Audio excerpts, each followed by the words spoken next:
welcome, boys and girls, cats and dogs. We are an inclusive channel around here.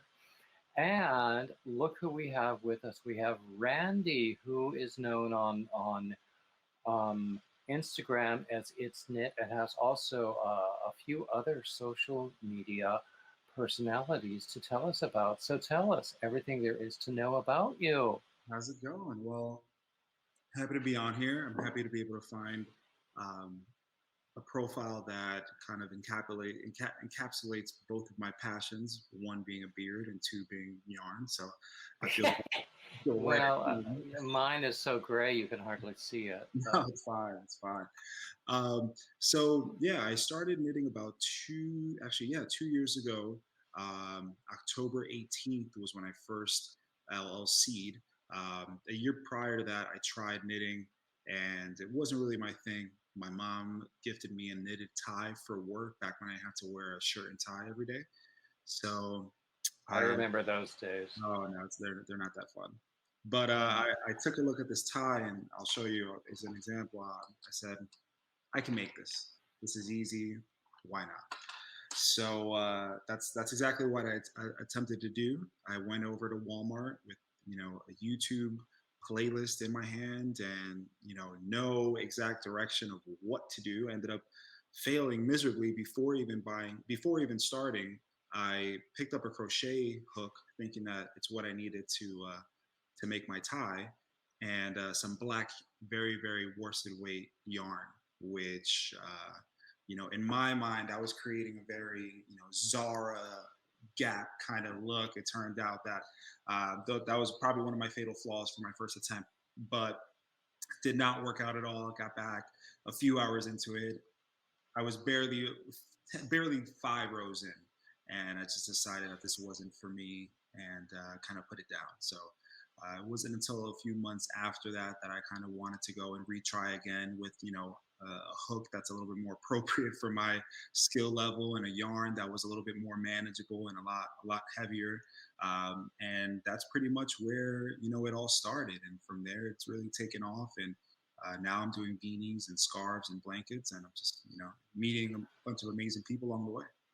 Well, on your Instagram and on your website, and the links will be in the description, you have a whole bunch of really beautiful Thank you. products, finished objects, really nice things. Thank you.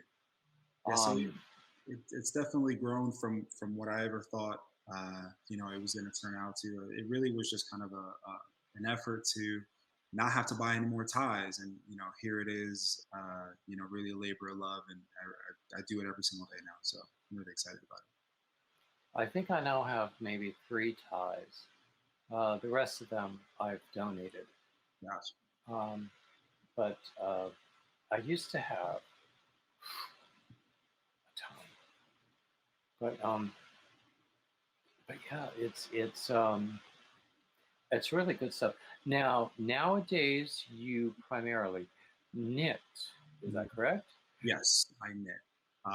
Actually, I remember the way I got into knitting, or crossing over from crocheting, which what I thought was knitting.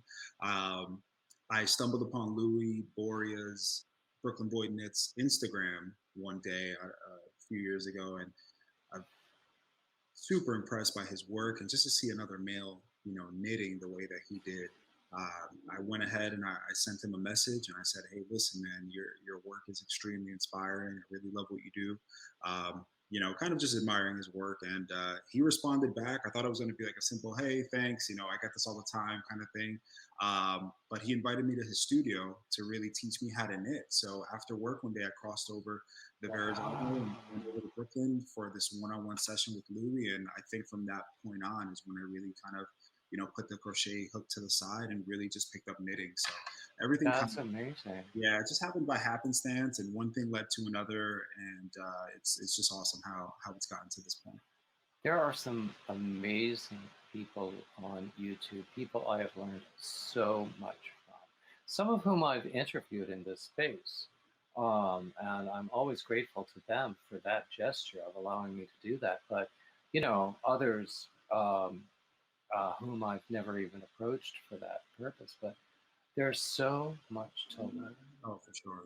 I mean, my ex started knitting. I got him a beginner's knitting kit, and the instructions in that kit were not really very good. But he started looking up YouTube videos, and he learned really quickly, and he became an expert really, really quickly.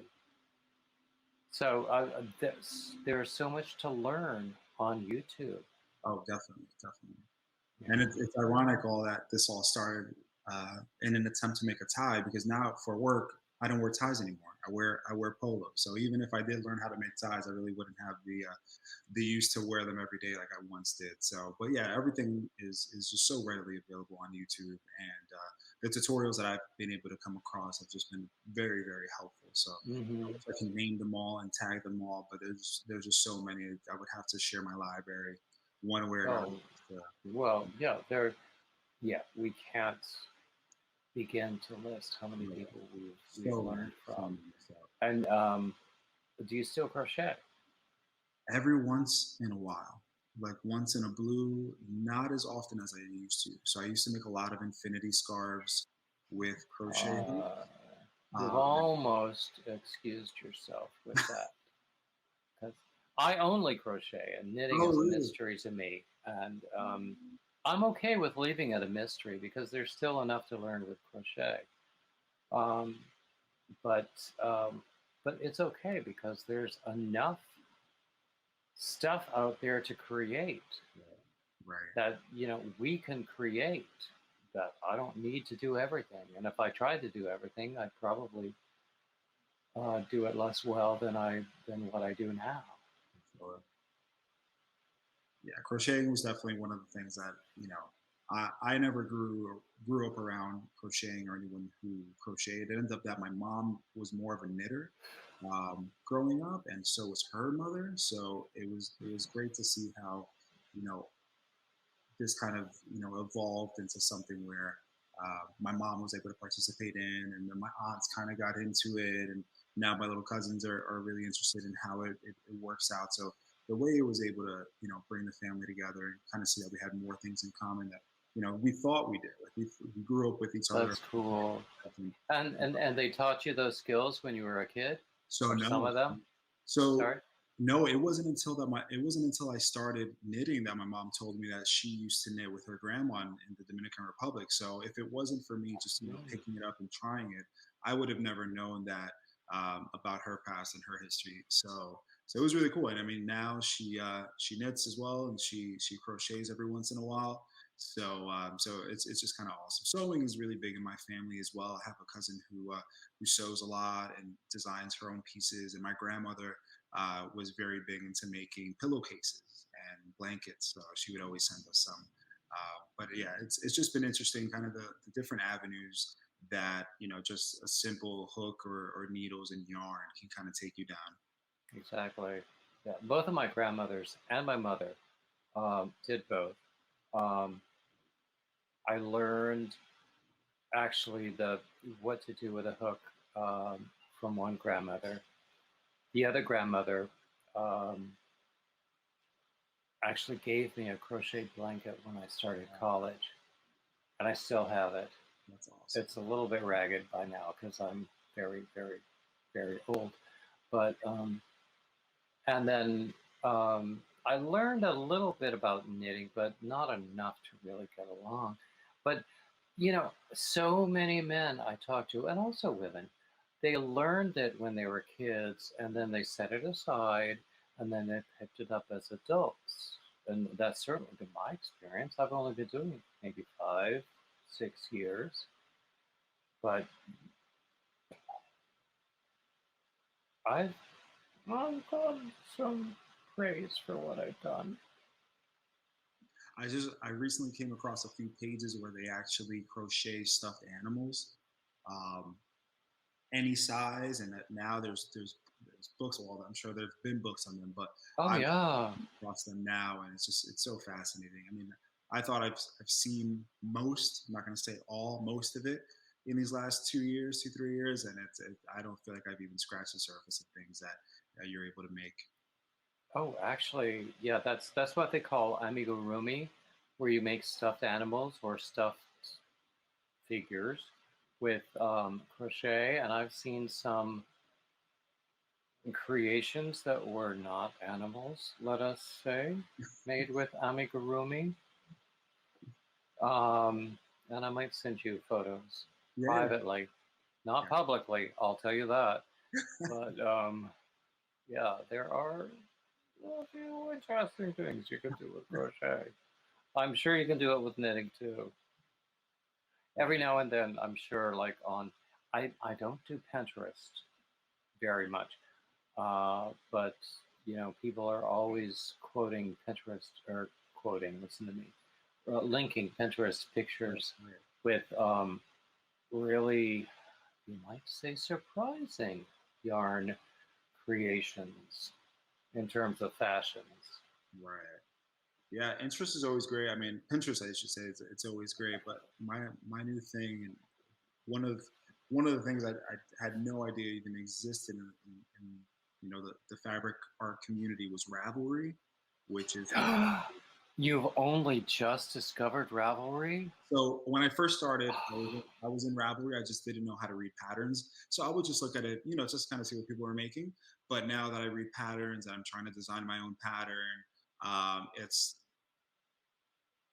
if anyone who's viewing has never been on Ravelry.com, please take this as a sign to go there and just spend hours just scrolling and clicking, and it's That so was, yeah, that was actually going to be another direction where I was going to lead conversation about creating patterns and designs of your own.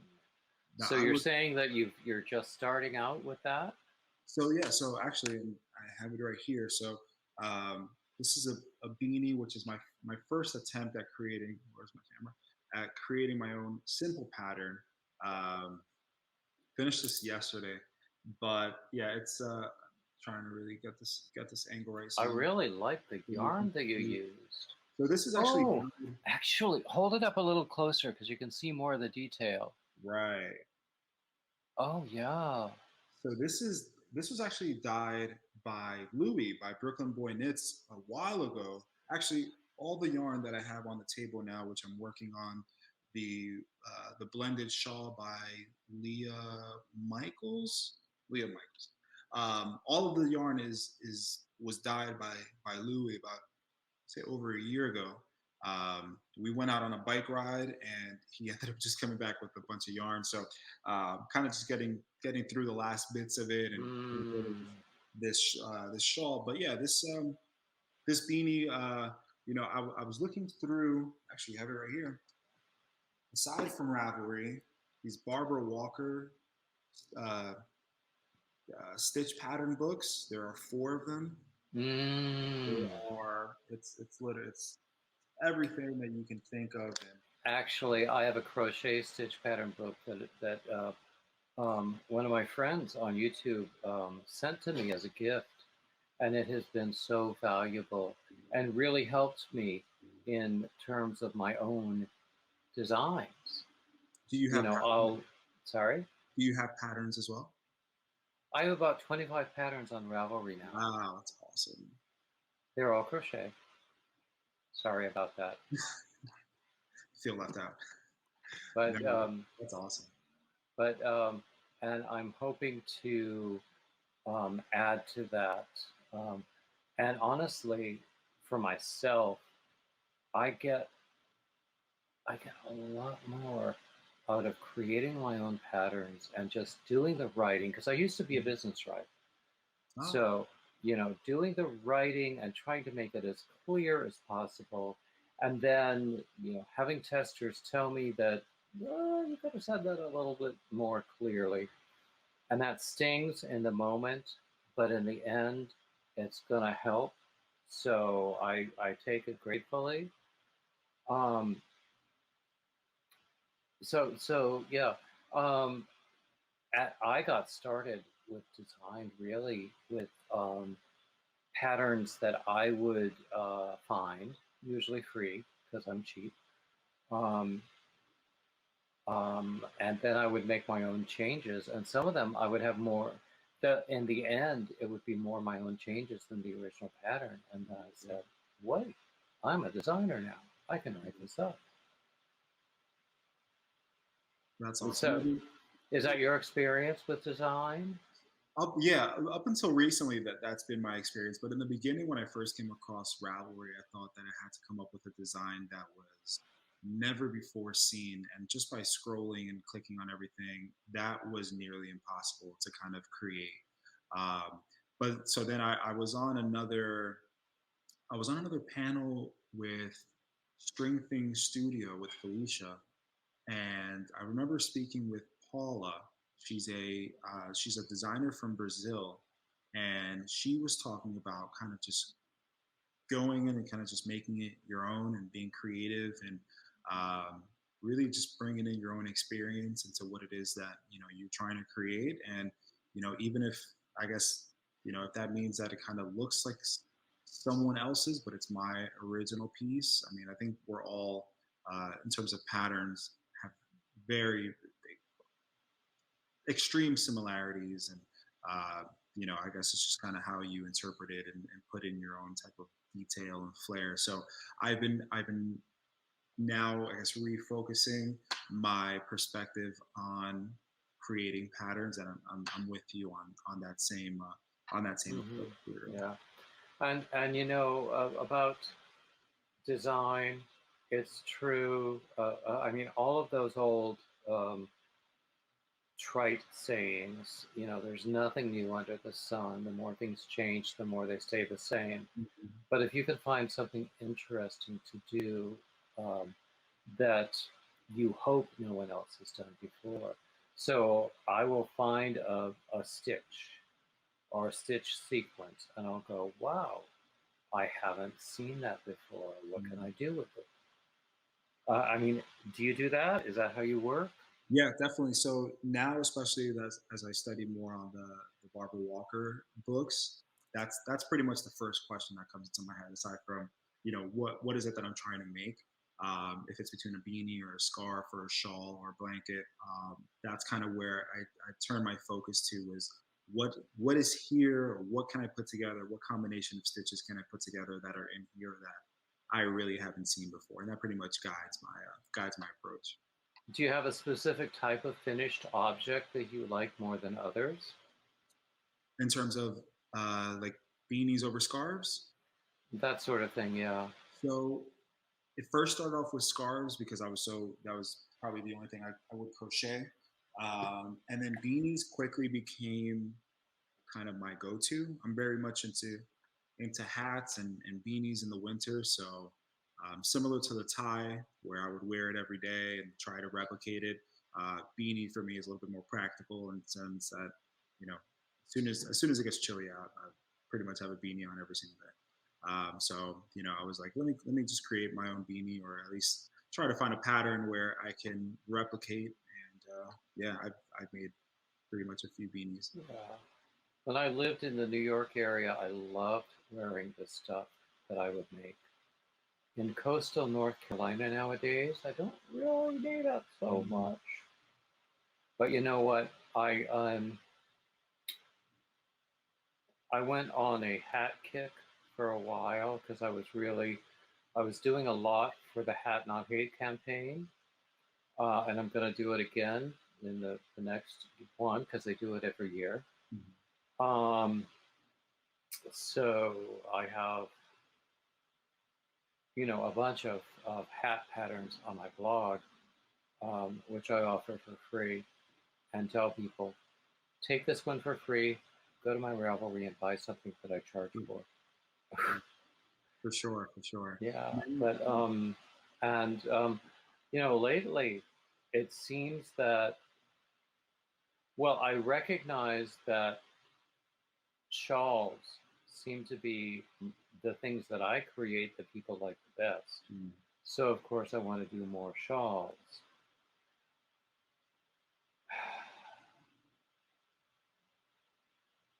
There might be something getting in the way there, because if I'm focusing on creativity, then I do well. right. if I'm focusing on selling patterns, maybe not so much. Right, right, right. Right now, I'm going to start working on my first sweater, which is something that I really shied away from. That and double point needles Mm. and socks, for some reason, have just been very intimidating. So I'm looking to tackle my first sweater. I was in Rhinebeck for the Sheep and Wool Festival. I love Rhinebeck. I haven't been there in years. Oh, this was my first one. It was overwhelming. Oh Just the my amount of yarn God. and it When I was. lived in Yonkers, my ex and I used to go to Rhinebeck almost every year. Yeah. It's such a fun time. Have you gone to Vogue Knitting Live in Manhattan in Times Square? That's a I fun. left New York in 2018 Okay. and came down to North Carolina. The only yarn festival I've been to since then, I went up to Easton Mountain near Albany. I don't know if you know the place, but there was a men's knitting retreat there. Oh, It was cool. all men, all fiber. I I might have been the only one who only crocheted. Most of the guys there were knitters. That's okay. But we also went to a local, or rather a regional, yarn festival there called the Adirondack, I don't know, Yarn and Craft Fair or something like that. And I bought too much yarn. Um, Don't you hate when that happens? Said no one ever. until the bank statement comes. Oh yeah. Yeah, but I just close my eyes and swipe nowadays. That's pretty much the only thing. Or I double tap uh, because I have my card on my phone. or you can tap the card on That's it. the Yeah. the gadget nowadays. Yeah, Would you like a receipt? No. Don't remind me. Just yeah. I need the receipt because I'm going to deduct the damn thing. Yeah, but yeah, it was. How did I get started on that? Oh, we were talking about Rhinebeck, um, and I'm actually registered for another men's fiber retreat. If you've never been to one, I highly recommend them. There's actually, I think it's even a website, mensknittingretreats.com, and it's also on Facebook, Okay. which is like an umbrella organization. There are lots and lots of regional fiber retreats that fall under that umbrella organization. Yeah, I'll definitely check it out. Yeah. Yeah. If you So this one at Easton Mountain was it was pretty darn cool. That's awesome. So there's another one in the mountains of North Carolina in about 3 or 4 weeks that I'm hoping to go to, unless my finances require that I cancel. Um, And is that so a weekend? Is that a I'm weekend? sorry. Is that a It's weekend? like a 3 day weekend type thing, but I would love to do. You can buy an extra day to just hang out.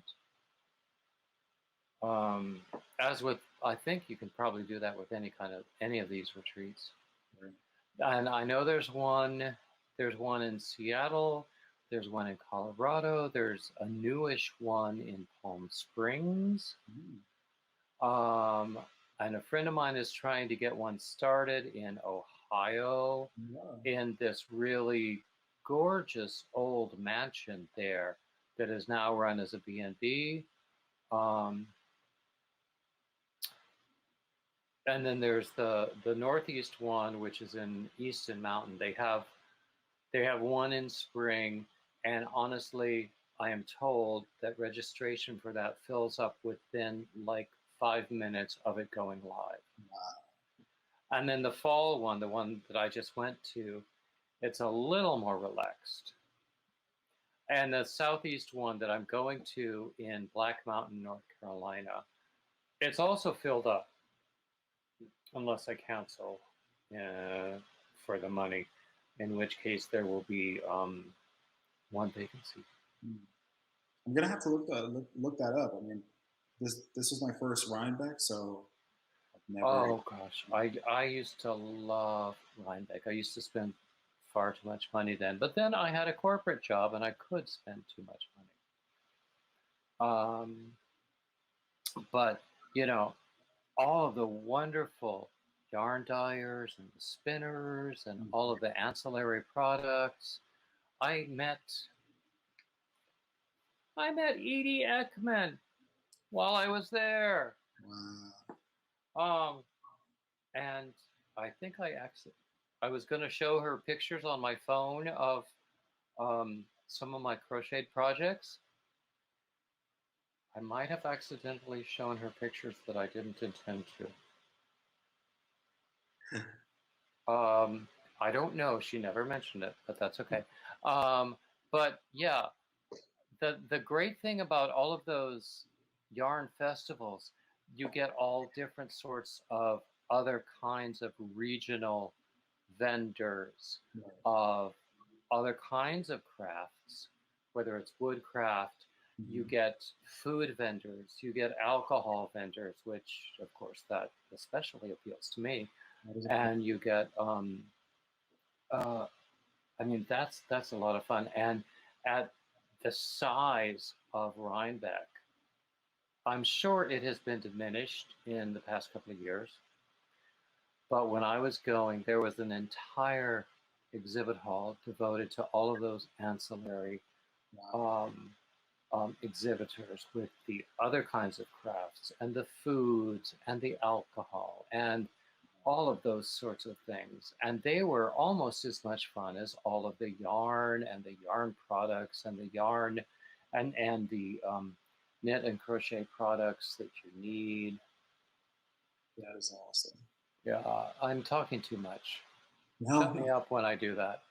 No, it's actually a good segue because I'm not sure if you've seen through my website, but I also do have beard oil. So as I was cruising through Rhinebeck and I did see that on your website. Actually, and of course, no one can fail to notice your beard right now. Thank you. I have some here. So this is what I call top-notch stuff. Started this back in February, and it's doing very, very well. And been very thankful for all the support that I've been getting. But it actually ended up happening because I needed beard oil and I was desperately out of beard oil. So I pretty much said, let me make my own. See, there's very MacGyver, like DIY kind of thing. That's my theme in life. So yeah, it was out of desperation. I was in a Trader Joe's and I kind of just started whipping up some beard oil, and I pretty much stayed consistent with that one, and I noticed that it was working for me, to the point where I was like, I wonder if anybody else could use some of this beard oil that I'm making. And so I tested. Sorry? Go ahead. No. So I was just going to say that I used to write requirements documents in the business world. So tell me what exactly you look for in a beard oil. What does it need to offer? So for me, it's the right amount of hold and the properties that are in it to just deliver as much moisture as possible. So my beard specifically, I knew that I wanted something that was going to maintain a lot of the moisture because my beard is very thick, so it dries out a lot quicker. And at the time, it was in the summer, so I'm also a tennis coach. So as I'm playing, it just wasn't all that great. So that's kind of what I looked for. So I was going toward the heavier carrier oils. So the black castor oil, your jojoba oil, your sweet almond oil. All those other types of oils. And then I started playing around with a bunch of fragrances. That's another infinite laundry list, just like yarn and dyes and anything else in the knitting world. It kind of never ends. So my first one was a teak wood scent. Here it is. Not that the bottle will make much of a difference, but that's my teak wood one. And I also have an unscented version. But the last fragrance that I did is a 100% custom fragrance. So it's called Citrus Cove. And it is with orange, sage, and cedarwood. So that is also doing very, very well. And I'm working on a winter fragrance. So I'm also taking suggestions. So if you have any fragrances that you kind of gravitate toward, feel free to let me know. I'm gonna hopefully start to whip that up a little bit toward the middle or end of November. Well, I But have yeah, two questions about that then. Do you find that people require different levels of the kind of heaviness or oiliness that that you were saying that you required? so I guess it was. I looked at it as kind of like a uh, one size fits all because just it was something that I was working on. I haven't, really gone off my original recipe. So where I can make it lighter or I can make it heavier, this is pretty much just appeals to, the what I found was the best overall for a beard like mine. Knowing that every beard is different, but I do have a lot of returning customers who order once or twice every so often. So I figure that it pretty much covers a wide variety of beard needs. I would say that what makes it on top of just the ingredients would be just kind of the frequency of how you use beard oil because that's I think something that not many men either know of or do it enough. So behind every one of my cards, every one of my thank you cards, uh, so every thank you card is pretty much handwritten. Um, and then on the back of this, I'm not sure if you can see it. All right, so Mm-hmm. this is it's the ingredients and it's also how to use it guide. So in the Okay. morning, before bed, I'm not sure if many people know you kind of have to put a little bit extra on before bed because you're going to be rolling around the pillow or you're exposed to the fan or the air conditioning, so it could tend to dry out a lot longer over 8, 9 hours or 4 hours of sleep, like most of us get. So that's one of my little pro tips. Not brushing it directly after the shower because it can get, you could fray the ends of the hair follicles. So just small things like that, small little maintenance tips I would say would be my specialty. Okay, then question 1A would be what kind of response do you get that says this would be really great, but even better if only? Uh, have I, if I've gotten that, I think the first one was before I made the unscented was this is great. It would be better if there was an unscented version because I'm wearing cologne or whatever the case was. So that pretty much came unscented came about pretty much from feedback like that, which is also a really good seller. Um, but the other two have consistently been very very popular on the website. Cool, cool. And then what are the best selling fragrances?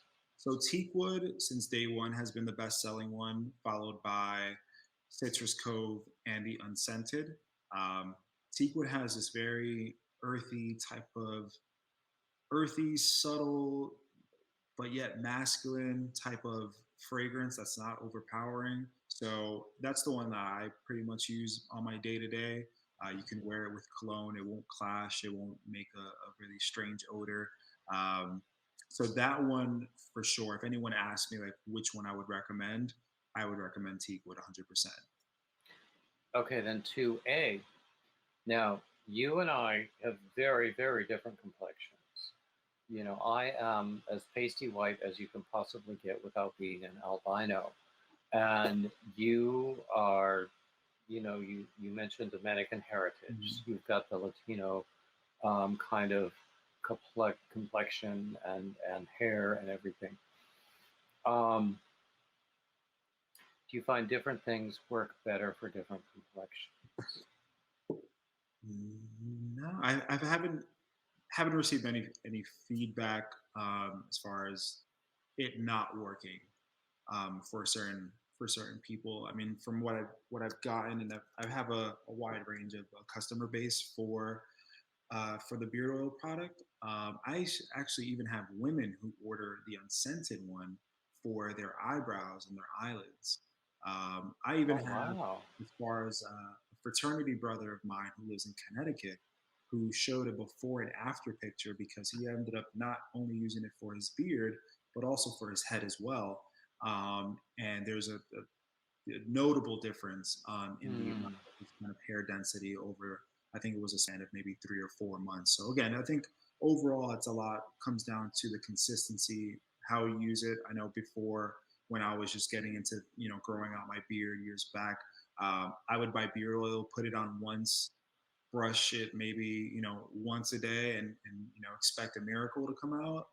But it really, just like anything else, it's all about patience and consistency. So having a really solid beard maintenance routine is key.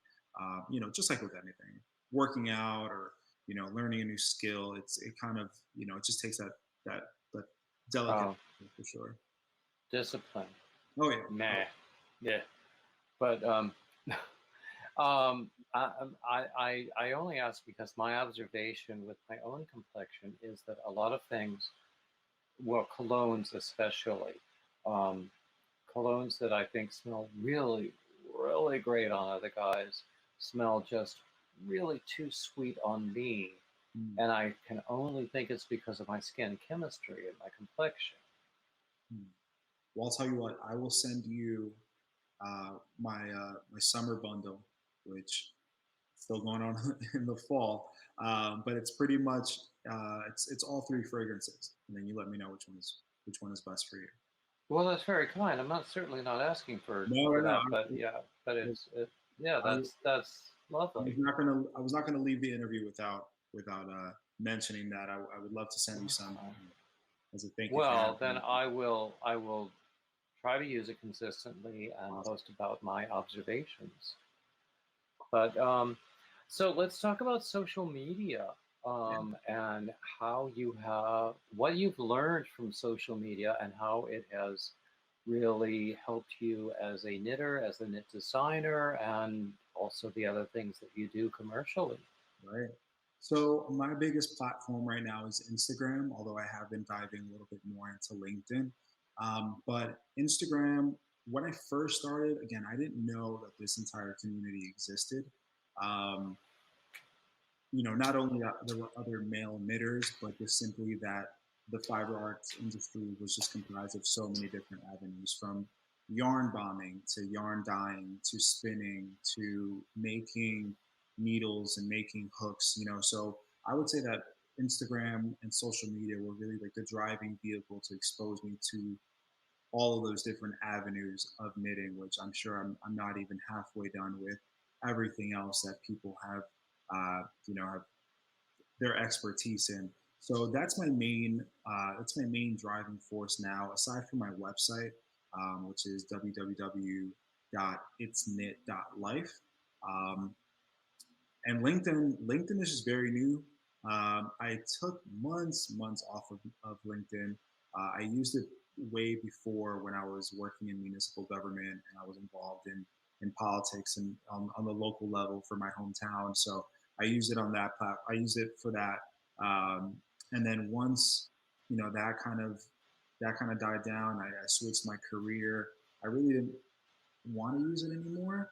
But then I figured that why not, right? Like, why not? I don't see any knitting material on LinkedIn. I am a small business, and I see a lot of small business advertisements and just people using LinkedIn as part of their marketing for their storytelling. So I was like, I have a story, I have a business, and I actually have products as well. So let me, why not take a shot at it? Okay, I want to hear more about LinkedIn. I've tried to use it before in various other entrepreneurial endeavors I've tried that did not work out. And I don't think that LinkedIn was part um, of the success or failure of what I was doing, but I never really saw that it contributed anything to what I was doing. So tell me more about how it contributes to what you're doing. Yeah, so the majority of my LinkedIn connection is from what I was doing before. So I was working again in municipal government, and I was involved in a lot of community-based organizations. Uh, that I don't think has changed much as far as my audience since I started launching more of my brand content.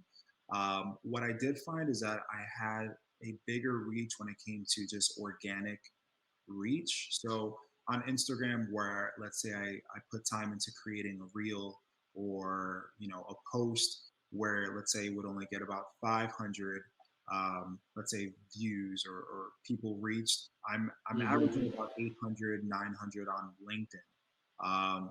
Not doing anything else out of the ordinary. I actually find that I don't post on LinkedIn as much as I do through Instagram because I really use the stories and the reels feature on Instagram a lot more, like on my day to day than I do posting.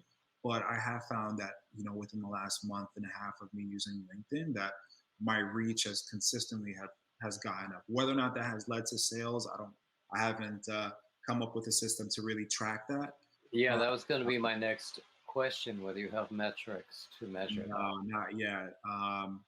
That's something that I think I would be able to link up. Right now, I'm using Big Cartel as my site domain platform. I'm thinking about switching over to Shopify. I heard it has a lot more features, so I'll see Hmm. if there's a way I can just measure my metrics based on. I recently switched all of my merch from Etsy over to Teespring because on YouTube you can have a merch shelf with Teespring if it's compatible and if you're eligible. And by the time I had made the change, I recognized that I was not yet eligible. I don't know what I have to. That's the thing about anything Google related. They will not tell you what it takes to become eligible. But Mm.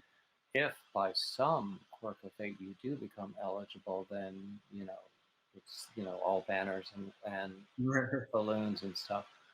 So, uh, but I wasn't happy with Etsy.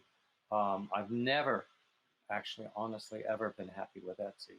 So I didn't mind leaving that behind and moving over to Teespring. But yeah, for the kinds of commercial things that you do, um, honestly, we could actually talk offline for hours about this because I do have the opportunity of making. I have a domain that I am not really using fully as well as I might. I could make an e-commerce domain, um, but that's not really the business of this particular conversation. So we could talk about that at Yeah, length sure. offline. Um, so anyway, um, so you were saying that with okay, LinkedIn, you think you're getting more exposure. You haven't measured the Right, effect yet. right, right. And that's just on general content. I mean, I know at least Instagram again is my day to day, so I know I can capture more people. But I guess it was more so just like the surprise behind LinkedIn. Let me see if this thing still even works because I just took so much time off of it, and it turns out that it was a lot more engaging than what I thought it would be. So I'm just Yeah. kind of just trying to build consistency in an audience now. Again, I haven't found any um, I don't want to say traction, but I haven't found like a very big knitting community on LinkedIn. And crossing over to other apps like I'm not sure if you've heard of Clubhouse, but I that's haven't heard. Yeah, so Clubhouse Clubhouse. is pretty much it's almost like it's not a visual type of feed. It's more where you can have customized, almost like live podcast rooms or channels where you would have a moderator or moderators, and you would pretty much have an audience that would tune in, and you can link all of your social media and your websites on it. I try to go in from time to time. Again, not really much of a big knitting type of platform. Like again, since there's no visual feed and it's a very visual um, type of hobby. So are Um, you saying that it's all audio then, or it's that all audio. Yeah, it's all it's all audio. audio? Okay. And as a member of the audience, you can also be, I guess, asked to be a speaker, and pretty much you can share your experiences on that. So I found that I've been able to kind of really expand my reach to folks who I would have never crossed paths with on Instagram. I'm usually averaging like 3 new followers a night, nights that I'm on Clubhouse. And that can go from anywhere from like maybe 20 minutes of hopping into a room or, an hour of going into multiple rooms. I find that a lot of the ones that talk about just like like creatives, whether it be people in the fashion industry or music or producing, kind of have led to a lot of interest in people going to check out more of what it is I do after I talk about it. And also a lot of mindfulness practice as well. So I, I'm a school counselor, so mindfulness practice and mindfulness education are pretty much two really big things that I do on the day to day. And my hope is that I would be able to incorporate knitting into what I do at work. So, that's one of the things that really draws my attention to Clubhouse as well, is this community of folks who are into mindful meditation and mindful practice. And that I've been able to engage a lot with them through there. Well, I certainly hope that will be one of the links you include when you send me your list of links. That sounds quite interesting. It sounds a little bit like an audio version of Twitch. Exactly. I used to be on Twitch. My ex was on Twitch a lot. And then as sort of a side thing to Twitch, there was Discord. But then Discord has become a separate thing by itself. Right. It's a Discord. It's literally a Discord. Okay. Yeah. So yeah, a lot of things I don't really know about. I do Instagram a lot. I mean, that's how I find most of the guys that I talk to for this series. And I think it's great because I find really wonderful guys to talk to, like you. But uh, um, uh, I have recently reached a follower level where I'm eligible for like some sort of business benefits, and I don't know how to use them. And I just need to learn that sort of thing. Yeah. Well, how long have you been doing YouTube for? Because that's one of the avenues that YouTube, I've been doing crochet YouTube for about a year. Oh, okay. I'm just under 2,000 subscribers, which Awesome. for this amount of time is respectable.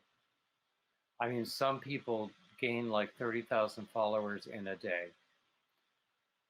That hasn't been my experience. But I'm not young and cute anymore either. Well, I might have been young once, but moving right along. So and I have a YouTube viewership who are faithful and very affectionate and whom I love dearly. But I want to see it grow. I want to see Instagram grow so that I can make it commercial. At the same time, I have recognized that maybe it's been in the past, talking about myself too much again. No, no worries. But in the past month, I have recognized that I've been looking at this as a job too much, and it's taken some of the passion out of it. And I think that has come across to the people who watch me.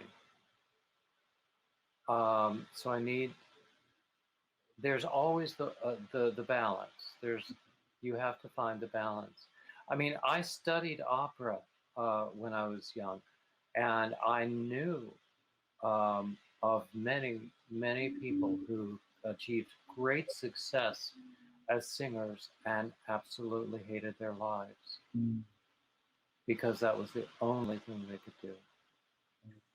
And so they felt trapped. And fortunately, that's not my situation. I would like to have that level of success where I feel trapped. Um, but at the same time, um, I wouldn't. Mm. Um, and I know, I mean, we're both like at our own points in whatever process we're going through. So, I mean, that's one of the valuable things about doing these conversations is like learn. Oh, for sure. And my you wouldn't think I was a totally a wasp guy from the way I use my hands, would you? But but you know, we learn from each other. Um, anyway, oh, Kai, what have we not talked about yet? Let me see. Let me see. Oh, YouTube, at least on my end, is something that I haven't dove into yet, and primarily it's because I'm very camera shy. So on my feed, you'll find a lot of still life or a lot of just random pictures of coffee cups and yarn and a lot of my plants. But it's because I don't really like to see myself on the other side of the camera. So that's why I kind of want to, within the new year, really start experimenting a little bit more on YouTube when it comes to bilingual content, and maybe having some bilingual tutorials or just Oh, whatever. I know the audience is there for the bilingual content. Right, right. I would also say that you do not come across as being camera shy. Okay, good. You come across as being rather confident, which I think is really good. Awesome. Thank And you. That's we'll my. leave it at that. But but yeah, you I think that you could do very well. In fact, one of my YouTube friends comes from Brazil and has offered to translate my patterns into Portuguese. Wow. And by golly, I'd love to have that happen. Wow. Um, Wait, are we talking about Cairo? sorry? Are you talking about Cairo? Cairo Uh, Cairo n- Designs? no, it's not Oh, this. It's not that person. But oh, okay. is Because that someone I should know? so Cairo is a good friend of mine. He's also a designer. Um, and whenever he posts his content, he'll do it in English, Spanish, and Portuguese. So his caption is three Oh languages. wow! Cairo is extremely, extremely talented, and just a very all-around super genuine guy, and just Well, very, very when creative. you send me your links, send me a link to him as I will. well. I will. It sounds like someone I would like to talk to. Cairo is I spoke to a guy who he was born. I think he was born in Norway. He lives now in Portugal. yeah. Um, and he is a fabulous knitter. And because he's like this butch straight guy who knits, he's gotten a lot of media attention, which I think is really good for him. And it was really, really wonderful talking to him. And I will confess that I did flirt with him, but that's me. Um, um, so, yeah, Portuguese. That's awesome. I actually I would like to learn Portuguese. I know a little Italian. I know a little Spanish. I know a little German. I know a little French because Wow. I studied opera way back when we went to school with horse-drawn carriages and such. But um, That is awesome. Yeah, but so yeah, that's go one of the ahead. things I'm looking to do. Um, and again, just trying to get more into the designing of patterns and playing around with different colors. I've been very, not, I don't want to say stuck, but I've been very kind of just in my element when it comes to just single solid colors. So, but I would like to incorporate more color work into designs and you know, having that element to it, because I feel like the different types of yarn colors really do add a different type of. Well, that brings up two new questions then. One is, do you see yourself going into yarn dyeing, or have you done it?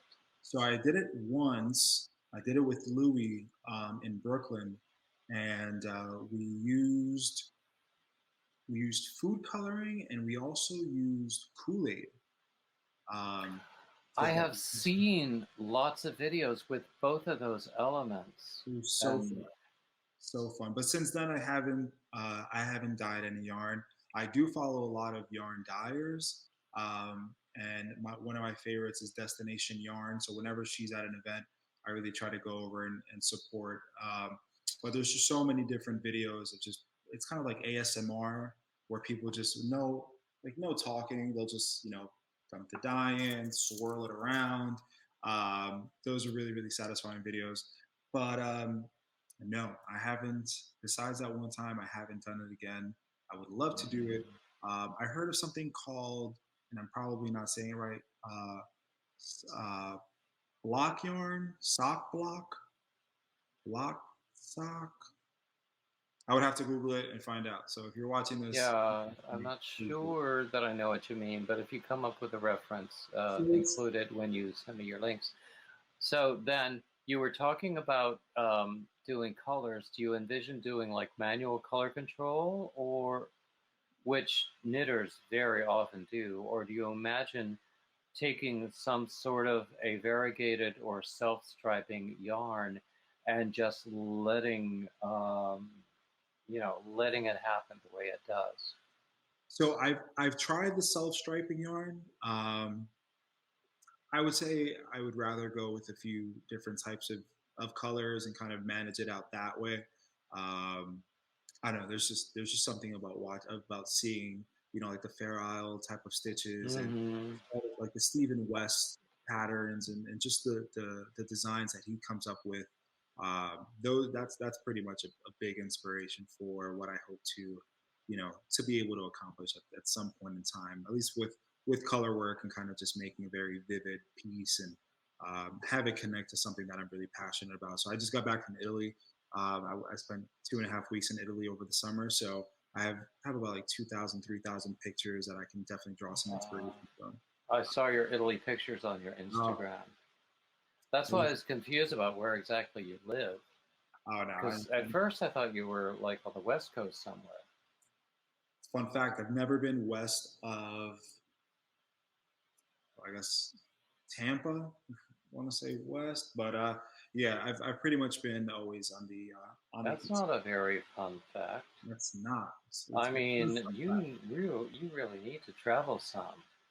I mean, Well, yeah, you've been to Italy and I haven't, so, I've done but Italy, I've done Africa, but I've never been to the west coast of the U.S. It's one of the spots I would like to go check out. we'll go together. We'll Let have a me know. good time. Let me know. Because I have a lot of friends out there. Um, Yeah, my girlfriend talks about California all the time, and it's one of those places that you know, the more she mentions it, the more I feel like I just gotta just book a trip and head out that way. So one of these days, I'll let you know. You let me know. it's actually, it depends on what part of California you're talking about, but all the parts of California have an awful lot to recommend them. And also the Pacific Northwest. Actually, there are a few parts of the US that I would say don't have anything to recommend them.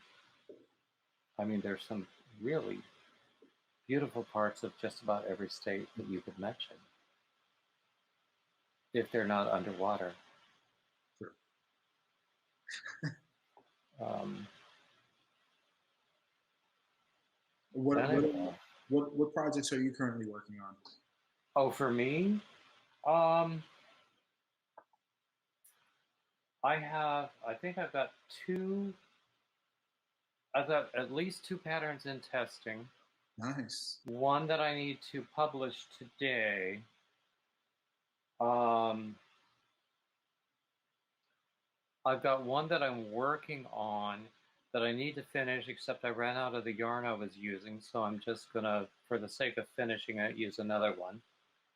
Um, and I'm always doing like palette cleanser projects, like hats or scarves or Mm. something.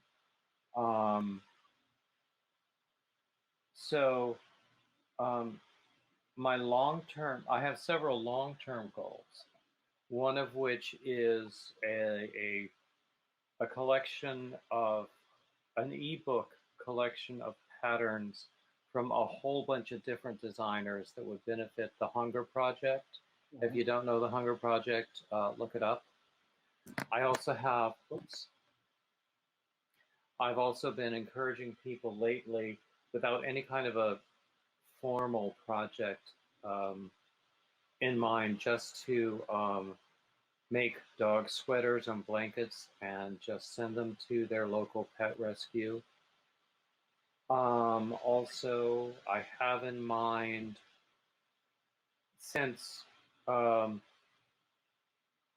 the patterns that I seem to do the best with are the shawl patterns. Mm.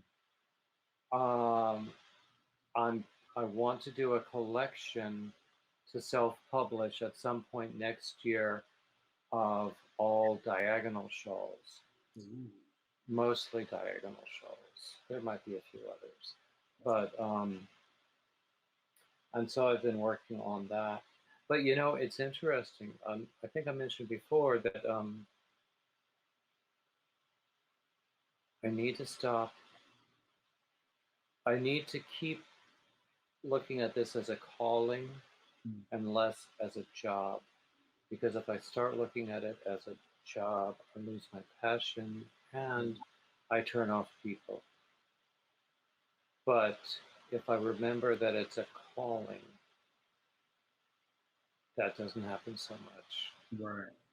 No, that's You know, I can't control what other people think ever. I mean, that's just regardless of who you are, that's the truth. But you know, if I approach things in a way that is the most healthy for me, it will most likely be the most beneficial to other people. And I just interrupted you. What were you going to say? no, I said no, it's important, to really reflect on that because once it becomes more, once you take the fun out of it, I feel like the burnout doesn't hesitate to really kick in, and before you know it, it kind of just fizzles all the last amount of passion that could be left. It's just by looking at things as a job. For me in the beginning, when I was like looking for, what pattern should I create that hasn't been created, like that for me was when it switched from I'm doing this for fun, I like it, to wow, this kind of sounds like a job. Why do I feel like I'm, putting this deadline on myself? Why do I have this pressure to create this?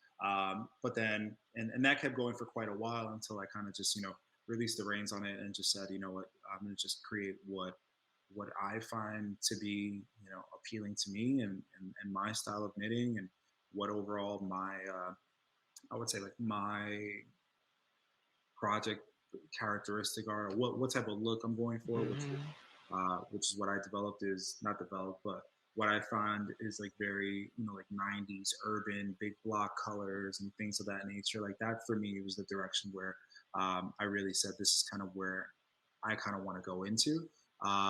But it took me removing myself from that environment of just feeling that constant pressure. Like I've been on social media for a year, I haven't put out one pattern. Is this even worth it? And then, that I think that kind of it took that for me to kind of just go ahead and realign myself with why it is I started this in the first place. And I think from that point on was when I felt a lot more comfortable in, diving into the stitch pattern books, diving more into Ravelry without the fear of, oh, I'm going to copy this person, or they're gonna message me if something looks similar.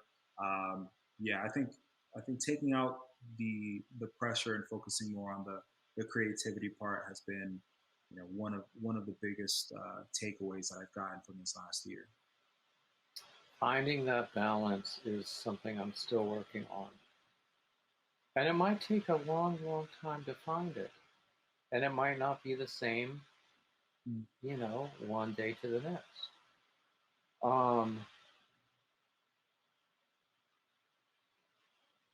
but I mean, I know that uh, I hate to say this because people associate it with a certain TV show I've never seen and don't ever want to see, but winter is coming. And um, that's always been a bad time for me mentally. So I need to prepare myself. Mm. I need to energize myself and motivate myself. Um, and I don't think that metrics and goals are the way to do it based on my own history because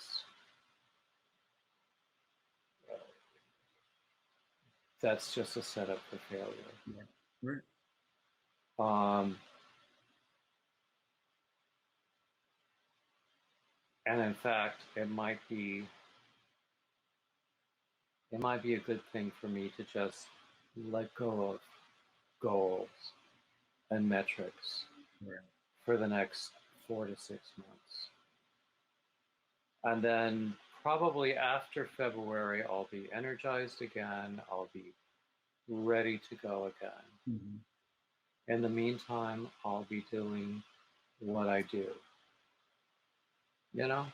Yeah, no, and when it comes to the winter, I would always feel like I have to, bump up my inventory for the northeastern winters, and if I don't have 20 beanies of a certain colorway, then I pretty much just didn't make the most out of my summer off season.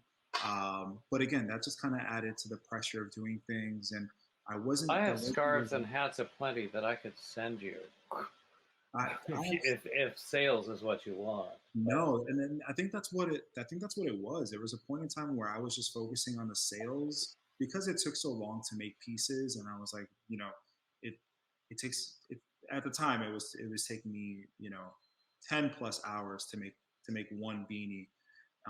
So I really was just focusing on sales at that part, as kind of like a newbie in the business. You really only you kind of compare yourself to everyone else who's doing great and has an infinite stock of just merchandise on their website. And I just had to we really had to have that conversation with myself, one, to kind of stop comparing my business to other people, and to kind of just enjoy the ride.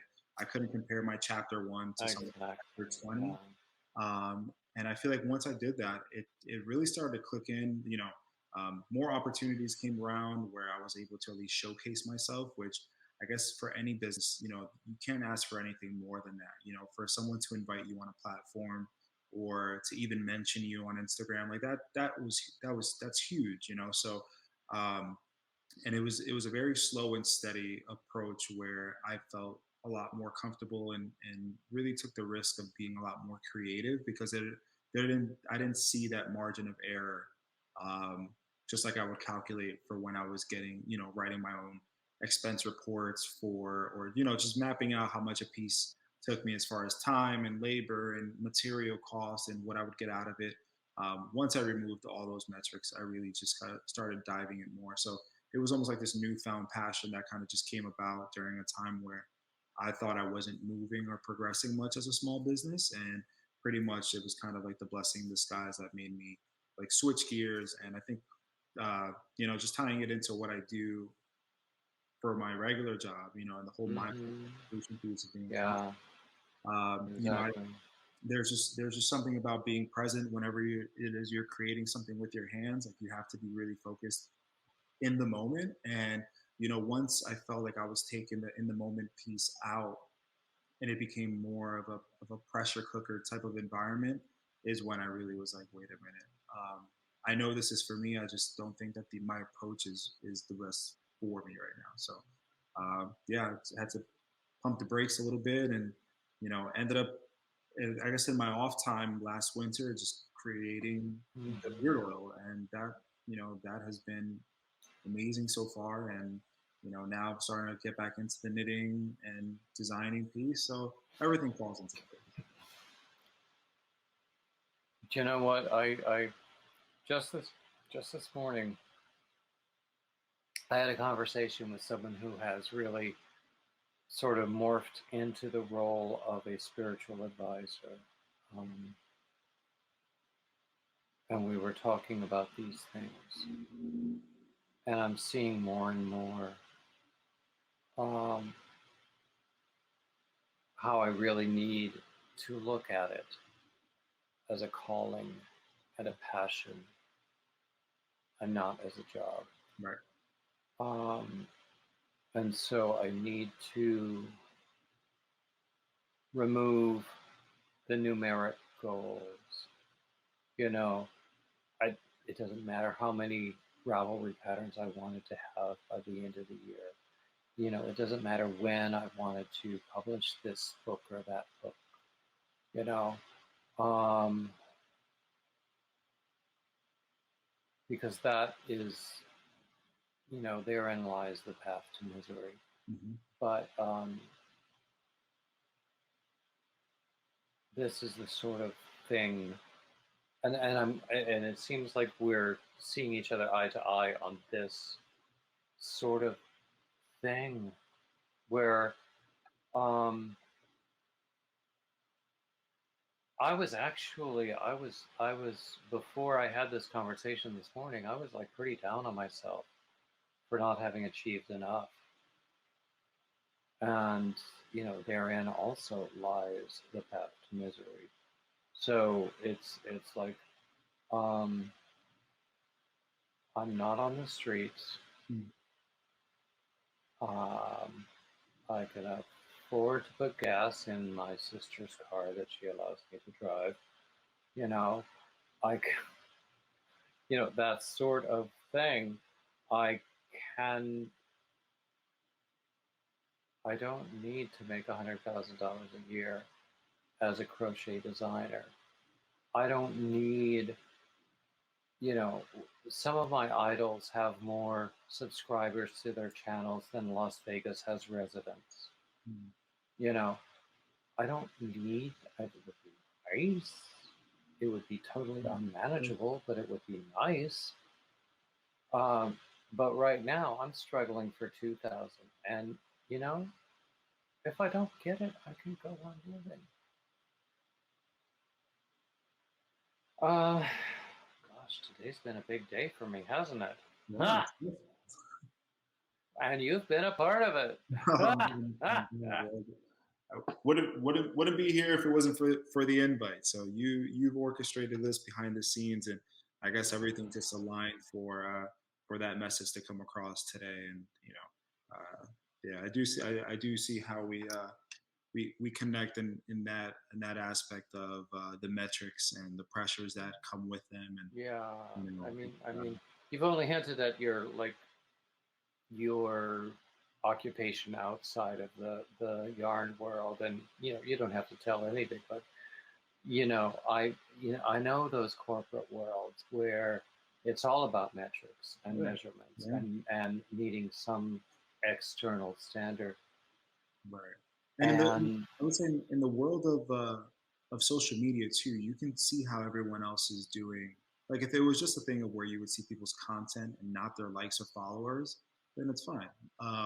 But because we have such easy and wide access to seeing how everyone else is doing and performing on a metric scale, it does again mhm. just add a different element of pressure, and whatever the factors for that is, just having it so visible, is something that can cause a lot of existential things where it takes the fun and the passion out of it, just focusing on metrics.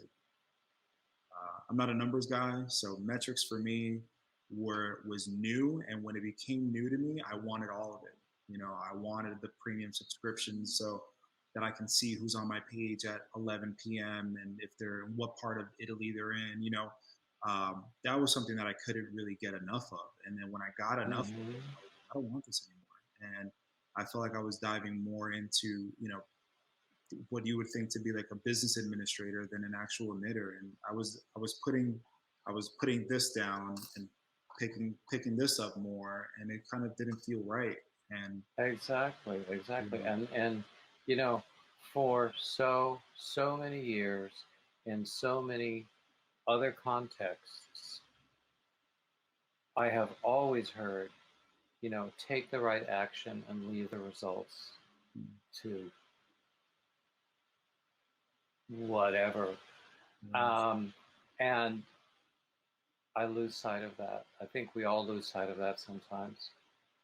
But if I keep taking the right actions, if I keep doing the things that I know I do well, things that I know I can have a really good communication with the people who do watch me, mm, because they're a pretty darn great crowd who do watch me. Not as many right, as I'd like, but still, they're a pretty cool crowd. for sure. Um, so it's. I mean, I think we're reminding each other that about this whole thing. Take the right action and leave and let go of the results. Oh yeah, oh yeah, and just kind of the what perspective do we take on value, right? Does value come for us in the form of increased followers or likes or subscribers, or is it or is there value, or are we exchanging that for the value that we provide the few viewers or few followers that we have? Are we neglecting the few faithful ones in pursuit of the millions of other ones that are out there that may not know? That we're on these different platforms. And I think that what you're doing on your platforms, YouTube and Instagram, I think do provide a lot of value to people. And the numbers will follow, but I think ultimately it's you can have 1,000,001 followers, but are all 1,000,000 and one of them extremely faithful to your site and to your brand? I think any brand is finding that to be extremely difficult. So whenever you have a loyal following who's with you there for the good times and the bad times, and everything in between, I think that's something that's like extremely, you can't put a price on it. It's extremely invaluable. I, as I say, I've been on YouTube for just about a year doing these crochet things. Many, many, many years ago, I posted a few singing videos that nobody wants to see, but but they're still there. We all But want to see them. sorry. We all want to see them. Well, they're there. But anyway, um, over this time, I'm learning, and it is an evolutionary process for all of us. Mm, I'm learning what I do best, what I'm most comfortable with. I love doing these conversations with men in yarn and having the conversations like we're doing right now. I mean, we start off with how did you start knitting, right, and right, then we get into really deep feelings, right. and you know, it, every guy that I talk to is different, and that's a great thing.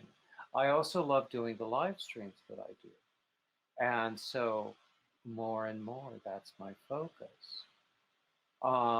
So I'm sure that you also are learning your brand and what works best for you and what rewards you the most inside and outside. For sure, yeah, definitely. And I think it'll come full circle for me when I'm able to teach what it is that I love, which is knitting. Um, my other hobby is tennis, and I've been coaching for a few years now. So Mm-hmm. now that I found knitting to be another hobby that I literally I do it every day.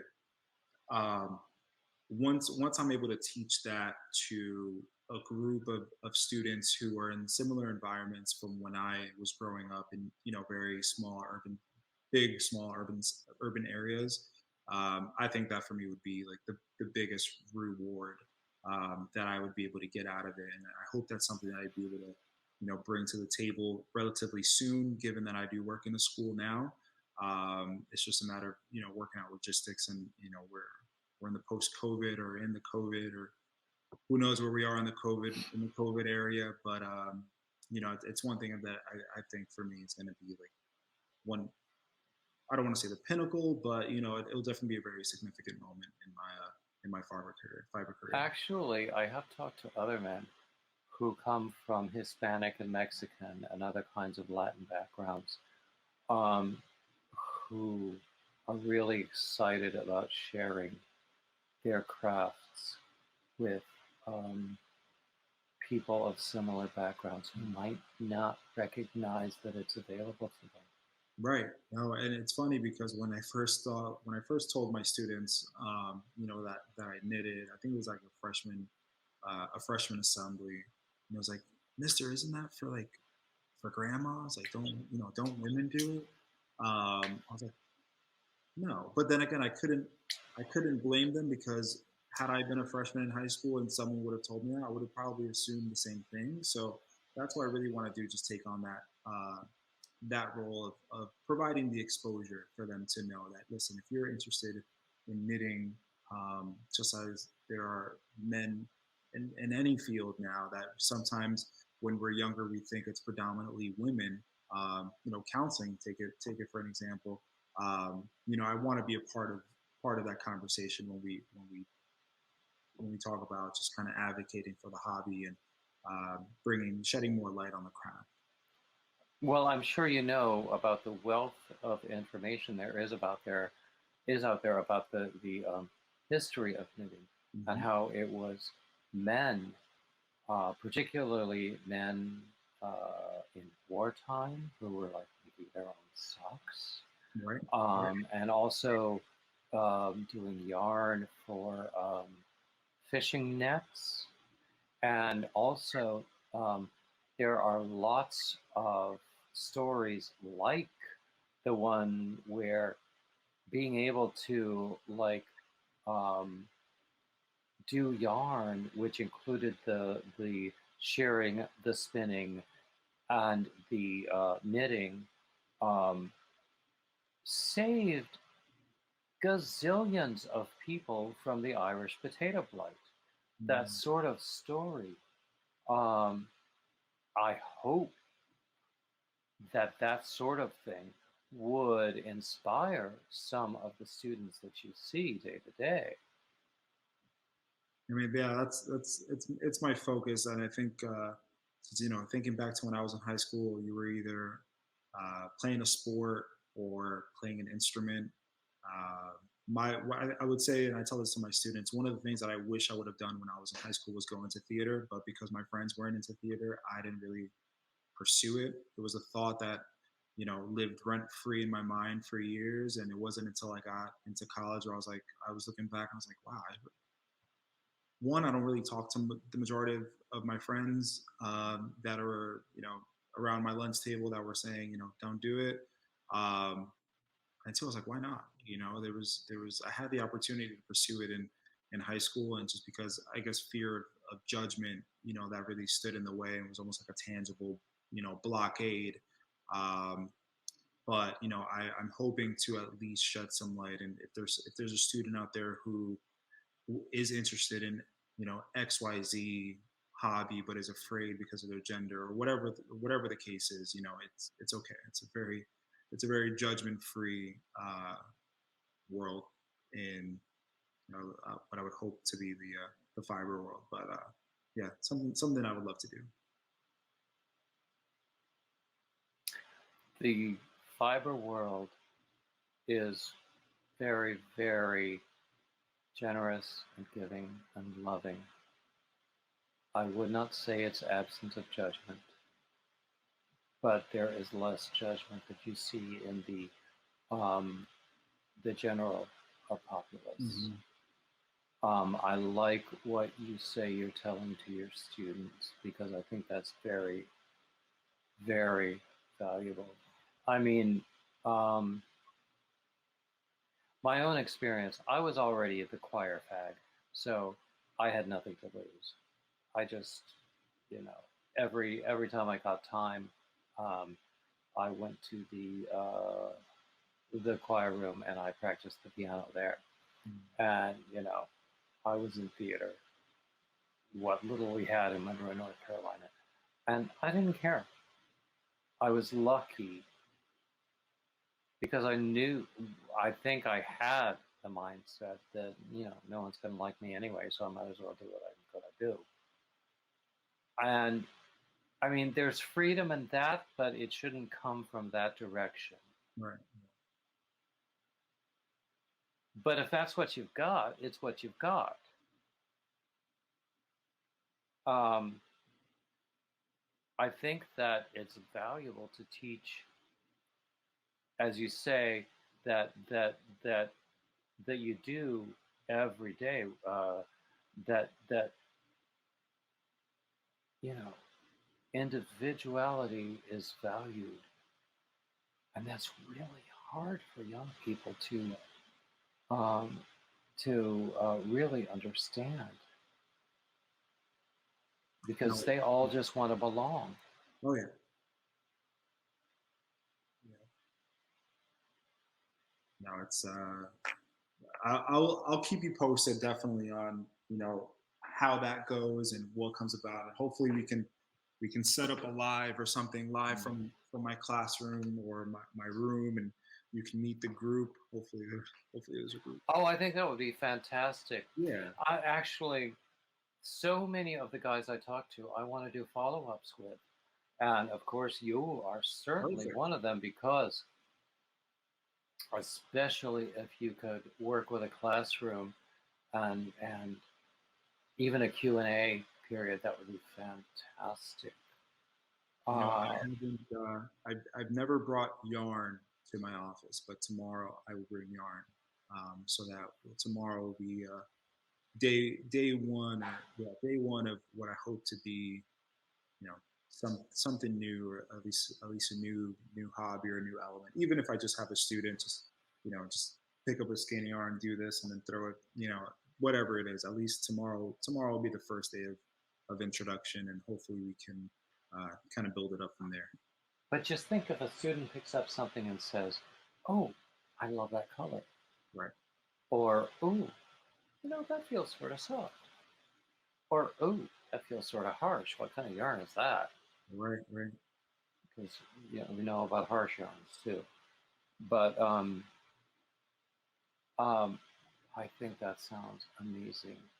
We absolutely have to keep in touch with this. Sure. Do you Sure. know, we have been talking for almost an hour and a half. It is just amazing. So we should probably call it to an end. Is there anything you want to conclude with? Anything you want people to know about you? Um, and anything else you want to say? Um, First, I would want to say thank you to you for for having me on here. Um, Again, as kind of like a newbie, any opportunity to just meet anyone and be a part of their experience and what they bring to the table on as far as the crafting world or their social media platform is huge, and I'm very very grateful for opportunities like these, especially to have conversations like the one that we have. It turns out that the more I talk to people, we're a lot more similar than we are different in many ways, and we share a lot of the hardships. And I think ultimately we each need each other more than we think we do. And so again, just thank you, and I'm excited to take what I've learned from this conversation and apply it. And I'm just really happy to be here. And to all the viewers, you can find me at my Instagram, which is right next to my name. Again, my website is www.itsknit.life. Two reasons why it's .life and not .com. Life short for lifestyle, because this is my lifestyle. Everything I make is pretty much things that I would want to wear, and pretty much what inspires every piece, and now the beard oil as well. And the second reason is because the .com domain was about $1,800 to to release. So with those two things, here we are. It's been a good 2.5, going on 3 years now, and I'm excited to see what the future holds for just the craft in general, and the new faces we'll see, and just learning along the way. So I'm excited for it. Okay. Well, I want to thank you uh, hugely for joining me. This has been wonderful. And I also want to thank everybody who's been watching us through this whole conversation. And as always, I would say like, subscribe, comment, share, all the standard YouTube crap, and keep coming back. I'm going to click end now, but stick around.